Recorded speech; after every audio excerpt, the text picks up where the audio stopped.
Well, as we've been hearing, France's social impasse continues this Thursday as protesters stage demonstrations across the country against pension reforms. The French president also showing no signs of backing down. Lots of reaction in the papers today, as we might expect, and Tika Laurent is here to take us through it. Lots of reaction, Sharon, to Emmanuel Macron's televised interview yesterday in which he defended those reforms. It's on the front page of this French paper, Le Parisien aujourd'hui en France, which I'm just going to bring up here. That's exactly the words they say on that front page there, that he owns up to it all. He said that these reforms are being pushed through not by pleasure but by necessity.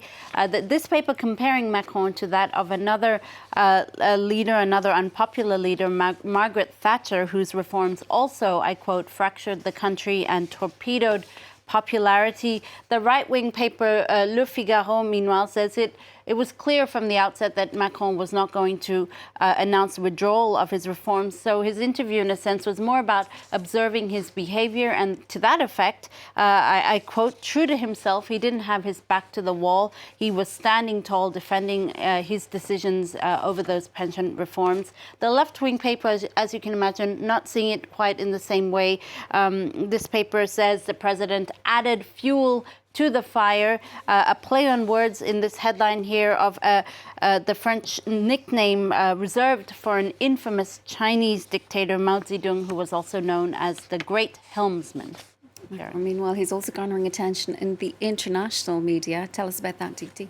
If I must, I will shoulder responsibility. That's how the Washington Post sums it up. Macron here on the front page of the Post's edition today, with the paper focusing on his televised interview yesterday. There's a really interesting front page from Le Temps. This is the Swiss paper today, which even has dedicated its editorial to pension reforms in France. The paper saying the real danger is not in the streets of France, but in the ballot boxes. I quote, as a result of spending too much time watching burning trash cans, we forget that the real risk of fire lays in the 2027 elections, possibly pitting the far left leader against the far right leader in France. Sharon. Turning to Turkey then, Deepti, several gatherings took place there in the Kurdistan region, coinciding with the Kurdish New Year. Well, the French paper Libération is looking at this, in fact, explaining that the Turkish Kurdistan region is a hotbed of tensions right now, of course, weeks after the devastating earthquake of February the 6th and weeks before presidential elections in Turkey, which could put Recep Tayyip Erdogan's position at risk. The French paper Libération has sent a special correspondent to Diyarbakir, considered the capital of Turkish Kurdistan, where locals there are still counting their dead relatives after that devastating earthquake.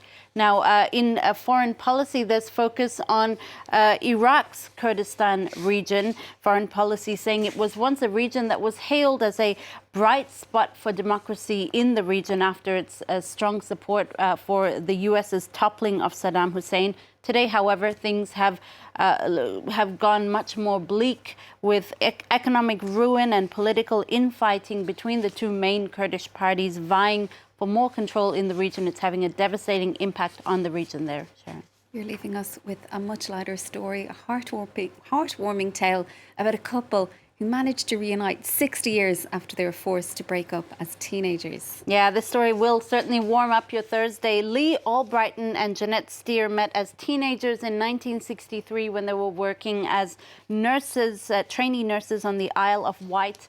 Their whirlwind romance led to engagement and then break up, sadly, after Len traveled to Australia and Jeanette's parents forbade her from following him.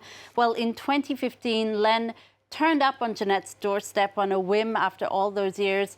It turned out that she had still kept the engagement ring that he had given her, but she was married at the time.